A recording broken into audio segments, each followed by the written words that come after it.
Assalamualaikum warahmatullahi wabarakatuh. Alhamdulillahirrahmanirrahim. Assalatu wassalamu ala asyrafil anbiya'i wal mursalin.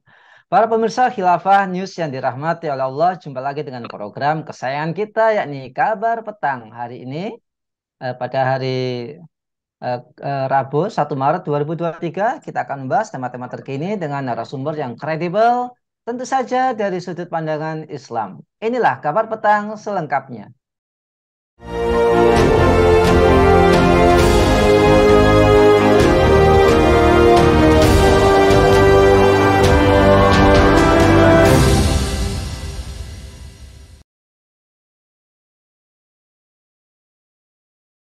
Pemirsa, kunjungan Presiden Joko Widodo ke lokasi pembangunan ibu kota Nusantara di Kalimantan Timur, bahkan sampai menginap 3 hari sejak Rabu, ya, 22 Februari, hingga Jumat 24 Februari mengundang beragam persepsi. Pasalnya, kepala pemerintahan itu pernah menargetkan awal 2023 sudah ada gedung pemerintahan yang terbangun, khususnya Istana Kepresidenan. Tetapi kenyataannya tidak sesuai dengan harapan. Menyikapi itu, pengamat kebijakan publik dari Political and Public Policy Studies, Jerry Messi, berpendapat publik tentu bertanya-tanya maksud kedatangan Jokowi ke lokasi pembangunan IKN, bahkan sampai menginap 3 hari. Selain itu ada juga pernyataan mengejutkan dari Presiden Jokowi bahwa pembangunan IKN di Kalimantan Timur tidak lahir dari gagasannya. Apakah pembangunan gedung-gedung IKN tak sesuai target yang ditetapkan pemerintah? Apakah pemerintah kesulitan anggaran? Apakah APBN akan boros hanya untuk IKN? Untuk membahasnya, kami terhubung dengan Direktur Fakta, Bung Erwin Permana. Assalamualaikum, Bung Erwin. Waalaikumsalam warahmatullahi wabarakatuh. Alhamdulillah sehat, Bung ya. Alhamdulillah luar biasa. Bung Erwin, pemerintah telah menargetkan, telah menaikkan harga BBM. Ya, pemerintah kemudian tetap bersikeras untuk melanjutkan proyek besar seperti pembangunan IKN. Kepala pemerintahan tersebut, yakni Presiden Jokowi, pernah menargetkan awal 2023 sudah ada gedung pemerintahan yang terbangun, khususnya Istana Kepresidenan. Tapi kenyataannya tidak sesuai dengan harapannya. Kira-kira apa masalahnya, Bung? Apakah batu batanya habis? Apakah pemerintah kesulitan anggaran? Nah, silakan. Ya, makasih Bung Nanang. Ini masalahnya bukan hanya sebatas batu bata yang habis. Ini lebih kepada kehabisan pikiran dari awal menjalankan rencana itu gitu. Betapa kemudian tidak kurang para pakar dan juga para pengamat menasihati bahwa pindahnya ibu kota di masa-masa seperti sekarang ini bukan prioritas pembangunan. Betapa kemudian kita lihat bagaimana Jokowi begitu ngotot ketika pandemi tetap itu berlangsung terus, gitu ya. Bahkan dia sudah kadang-kadang di awal pemerintahannya. Dan ketika pandemi terjadi, di mana orang berjuang meregang nyawa, tetap saja proyek itu dikerjakan. Jadi memang kekurangan pikiran, kekurangan rasa pri kemanusiaan, kekurangan sense of crisis gitu. Orang ketika krisis, tapi tetap saja pembangunan fisik, pembangunan IKN itu dilaksanakan terus. Akhirnya sekarang kelabakan kan, kasihan sendiri gitu. Targetnya 2023 selesai, tapi sampai sekarang nggak satupun ada gedung IKN berdiri. Jadi bullshit sekali lagi. Itulah pentingnya ketika kita melaksanakan sesuatu itu dengan rencana. Emang ilmu itu cahaya, ilmu itu yang akan menuntun apakah kita akan sampai pada tujuan atau tidak. Sekarang anggaran sudah habis dan tersedot. Sudah berapa budget yang habis untuk pelaksanaan IKN tanpa ada satupun hasil yang bisa dirasakan secara langsung. Sekarang apa problemnya? Memang problemnya sudah dari awal. Ya sudah dari awal ini bermasalah. Dari sisi visibilitas tadi yang memang tidak layak. Ketika misalnya kita melakukan satu pembangunan tertentu, tentu diharapkan adalah ada multiplier effect yang diharapkan. Ada efek kembalian yang diharapkan. Sekarang nggak setara. Ya, multiplier effect yang diharapkan pengembalian dari pembangunan IKN itu dibandingkan dengan budgetnya. Budgetnya kan sekitar 500 triliun lebih pembangunan IKN. Sedangkan pengembaliannya nggak nyampe, sangat kecil sekali. Ya, nggak nyampe 5% itu juga nyampe. Tadi dihitung oleh teman-teman dari Indef. Jadi sangat kecil sekali untuk anggaran yang sedemikian besar. Itulah kenapa kemudian para investor itu kan nggak minat dengan proyek ini. Pengembaliannya kecil, belum lagi penanganan proyek di masa Presiden Joko Widodo itu sangat-sangat syarat dengan korup, sangat-sangat syarat dengan korupsi gitu. Jadi lebih banyak yang nyangkutnya dibandingkan dengan yang terrealisir. Ini masalah makin makin complicated, ya. Ya apalagi saat ini, mana negara memang sedang kesulitan anggaran, di mana saat ini pada saat kita ingin membayar hutang saja itu sudah dengan hutang, termasuk lagi tadi yang Anda sampaikan bahwa ketika pemerintah mencabut subsidi BBM, gitu ya, kemana alokasi anggarannya? Maka pengamat menduga kuat alokasi anggaran dari subsidi BBM dicabut itu dialokasikan untuk IKN, untuk ibu kota negara gitu. Ketika subsidi anggaran seperti itu, maka muncul lagi isu di tahun yang lalu itu bahwa anggaran IKN itu akan berkaitan dengan crowdfunding. Jadi akan ngambil dana dari masyarakat. Bayangin coba, sudahlah subsidi BBM-nya dicabut, masyarakat kesulitan hanya sebatas bertahan hidup. Terus kemudian masyarakat harus tanggung renteng untuk membangun IKN gitu. Jadi di mana rasionalitasnya? Jadi memang tidak dilaksanakan dengan rasional penyelenggaraan negara saat ini. Saya kira demikian, Bung. Banyak sekali masalahnya. Ya, Masya Allah. Jadi sense of crisis. Nah, naluri akan krisis yang mungkin sudah hilang gitu. Nah, selanjutnya Bung Erwin, apakah pembangunan IKN ini akan butuh waktu bertahun-tahun, gitu ya, dan akan memboroskan APBN hanya untuk ini? Apakah kita perlu memanggil jin-jin yang membangun candi Prambanan dulu mungkin ya, biar cepat? Monggo silakan Bu. Ya, memang ada mitos ketika membangun Candi Sewu itu kan bisa banding Bondowoso itu yang membangun dalam waktu sekejap semalam. Masalah ini kan bukan sedang membangun candi, ini sedang membangun ibu kota negara, sedang membangun ibu kota yang akan ditempati oleh manusia. Maka secara rasionalitas kita harus membangun itu dengan pikiran manusia, dengan konsep yang berasal dari manusia yang mengerjakan itu juga Manusia. manusia gitu. Akhirnya memang butuh waktu, memang butuh waktu setidaknya dalam rencana itu kan butuh waktu sampai IKN itu paling cepat itu 10 tahun paling cepat. Paling lama itu bisa 50 tahun sampai kemudian ideal. Apakah itu kemudian menjadi ideal? Enggak. Kenapa? Karena kita bisa belajar dari perpindahan ibu kota negara lain. Misalnya Malaysia pindah ibu kotanya dari Kuala Lumpur ke Putrajaya Malaysia. Kita perhatikan saja Putrajaya Malaysia. Jadi apa Putrajaya Malaysia? Nggak jadi apa-apa, malah jadi kota hantu, kota sepi. Walaupun secara peraturan perundang-undangan tetap dinyatakan di Malaysia itu ibu kota itu adalah Kuala Lumpur gitu. Tapi secara teknis administratif penyelenggaraan pemerintah itu adanya di Putrajaya. Jadi apa Putrajaya? Sekarang nggak jadi apa-apa gitu. Lah kita sekarang belum ada apa-apa, sudah mau dibikin Perpu pemindahan ibu kota. Ini apaan coba? Ya kan? Di sana belum ada gedung apapun. Terus mau berkantor di mana itu para ASN? Mau berkantor di atas-atas pohon itu, di atas rawa-rawa itu. Jadi rasionalitasnya kemana? Akhirnya ya lucu-lucuan aja jadinya gitu. Begitu juga misalnya kita bisa belajar dari kasus pindah ibu kota Myanmar ya dari Yangon ke mana itu yang dipindahin oleh junta militer itu. Nggak jadi apa-apa sekarang ibu kota baru itu gitu. Ya, malah jadi jalan yang sepi luar biasa, ibu kota yang itu merupakan kayak kota megapolitan, metropolitan, jumlah penduduknya sekitar 900.000 penduduk.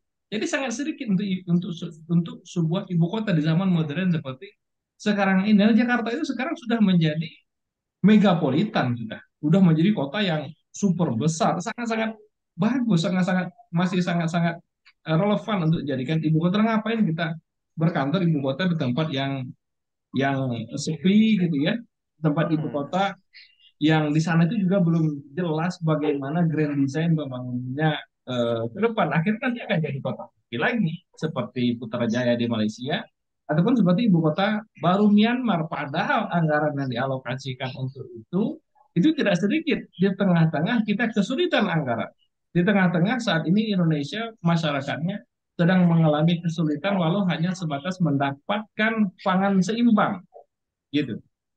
Ya, bangsa Indonesia kan mengalami kesulitan masalah pangan. Mestinya anggaran bisa dialokasikan untuk itu, malah dipakai untuk menciptakan pembangunan IKN.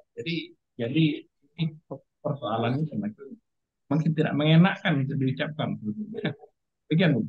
Iya, mungkin karena itu ya, mungkin ya karena kurang gizi, kemudian mikir IKN-nya jadi seperti itu. Nah, Bung Erwin ya, jadi ngomong-ngomong tadi soal gizi, apakah APBNK ini tidak memiliki ruang yang cukup ya untuk stimulus sektor ekonomi yang berdampak langsung ke masyarakat, meskipun sudah ada BLT, kayaknya belum cukup ya. Silakan. Kalau kita memperhatikan dari sisi ketercukupannya, faktanya memang belum cukup. Apakah ada nggak ya? Jelas ada. Dari APBN, kalau kita memberikan postur APBN, gitu, alokasi anggaran untuk masyarakat itu kan ada memang. Misalnya berkaitan dengan alokasi anggaran pendidikan, itu kan besar itu di APBN. Bukan tidak ada, ada. Terus kemudian alokasi anggaran kesehatan dari APBN itu juga ada. Terus kemudian ada lagi alokasi BLD, ya sekitar 13 apa 20 triliun itu, ketika 13 triliun kalau nggak salah, ketika pemerintah mencabut subsidi BBM. Nah, saya begini, ketika pemerintah sudah mengalokasikan subsidi mengalokasikan anggaran yang berdampak terhadap kesejahteraan masyarakat, itu satu hal. Ada hal lain lagi yang perlu diperhatikan. Apa? Misal berkaitan dengan habits, kebiasaan masyarakat, juga pendidikan masyarakat. Itu juga merupakan tugas pemerintah. Ketika misalnya begini, pemerintah mengalokasikan BLT, bantuan langsung tunai kepada masyarakat gitu. Dialokasikan BTN oleh pemerintah ke masyarakat. Ketika masyarakat menerima BLT, apa yang dilakukan oleh masyarakat? Dia menggunakan alokasi anggaran yang diberikan oleh pemerintah itu bukan untuk kebutuhan pokok, malah digunakan untuk beli rokok gitu. Itu kan faktor edukasi kan, faktor habit. Itu juga merupakan tugas pemerintah kan. Cukup hanya pemerintah setelah memberikan subsidi BLT sudah sama masyarakat. Mereka mau memakai untuk apa? Tidak cukup di situ gitu. Kita harus mendidik masyarakat, mengedukasi masyarakat sampai kemudian habits mereka itu berubah menjadi habits yang tidak baik, menjadi habits yang baik. Belum lagi kemudian ketika pemerintah mengalokasikan BLT, tapi kemudian pada saat yang sama itu juga mencabut subsidi BBM, ini tidak fair.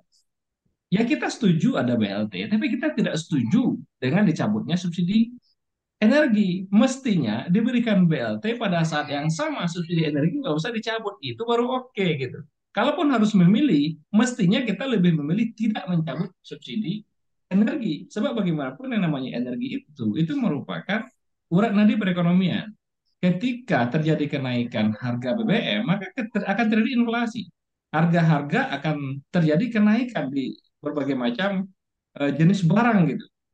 Lah terus kemudian diberikan BLT hanya sebesar 600.000 ya, kalau nggak salah masing-masing keluarga yang pendapatnya 3 juta ke bawah itu nggak nutup akibat terjadinya inflasi karena kenaikan harga BBM. Jadi memang kebijakan ini kebijakan yang banyak kopong-kopongnya di sana sini gitu, memberikan air kepada masyarakat, tapi di sisi lain terjadi kebolongan-kebolongan pendapatan masyarakat gitu. Jadi nggak pernah penuh itu, nggak pernah tercukupi itu kebutuhan masyarakat pada akhirnya.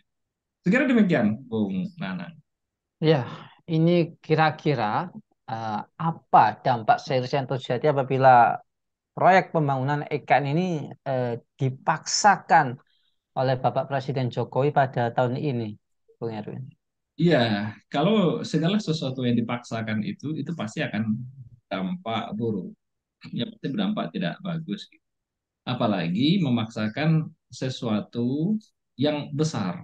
Ya, pembangunan ibu kota itu satu perkara yang besar yang menyedot anggaran yang besar. Dipaksakan ini membangun ibu kota ketika kita hari ini kesulitan anggaran, maka yang terjadi adalah anggarannya jebol. Di tengah hutang kita hari ini yang sudah mencapai 7.700 triliun. Anggaran APBN untuk bayar hutang aja sekarang ini bunganya saja itu sudah sekitar 400 triliun coba. Hutangnya 400 triliun. Jadi 800 triliun APBN kita ini habis untuk bayar hutang saja. Ketika misal dipaksakan untuk membangun IKN lagi ketika kita sudah kesulitan untuk membayar hutang saya, maka saya khawatir kita nggak sanggup lagi bayar hutang. Negara kalau sudah tidak sanggup lagi membayar hutang, maka negara itu disebut dengan negara yang gagal. Apakah mau negara ini menjadi negara yang gagal hanya memaksakan kebijakan yang tidak berdampak terhadap masyarakat? Gitu. Apa dampaknya sih pembangunan IKN terhadap masyarakat? Nggak ada berdampak apa-apa juga kan? Apakah berdampak terhadap kesejahteraan masyarakat? Nggak ada juga ada dampaknya gitu. Apakah kemudian ketika IKN dibangun, terus kemudian kita menjadi negara yang maju gitu? Enggak juga gitu. Apakah kemudian ketika IKN dipertahankan di Jakarta misal, terus kemudian kita menjadi tidak memiliki prestasi? Bukan begitu mengukur prestasi. Mengukur prestasi itu multidimensi. Ya diantaranya adalah meningkatkan pembangunan manusia itu yang paling penting. Baru kemudian infrastruktur. Bukan kemudian kita nggak kita anti infrastruktur. Tidak, tentu saja penting infrastruktur untuk kemajuan dan juga memudahkan mobilitas masyarakat. Ya untuk tolok ukur, salah satu tolok ukur saja pembangunan di negara yang modern seperti sekarang. Tapi bukan dengan cara memindahkan IKN gitu. Ya, jadi resikonya saya khawatir Indonesia nanti bisa menjadi negara yang gagal kalau dipaksakan. Demikian. Ya, terakhir, Bung. Apakah eh, pemerintah ini tidak mengindahkan kewajiban dan etika yang seharusnya ada dalam pembuatan kebijakan supaya dapat memilih apa yang terbaik untuk rakyatnya, termasuk dalam kebijakan IKN ini. Toh namanya juga kan kebijakan, harus bijak. Silakan, Bu.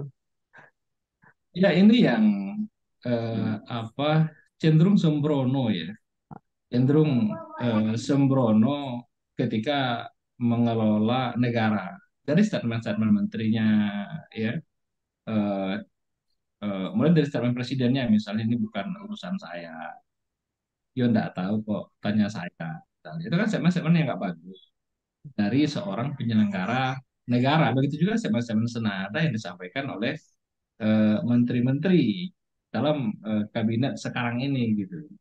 Jadi statement-statement yang menunjukkan betapa dangkal konsep dalam menyelenggarakan negara ini. Ini kan aplikasinya kita lihat bagaimana realitas di lapangan. Betapa abai pemerintah ketika terjadi kasus pandemi COVID, ketika orang dianjurkan untuk social distancing, bahkan dianjurkan untuk apa?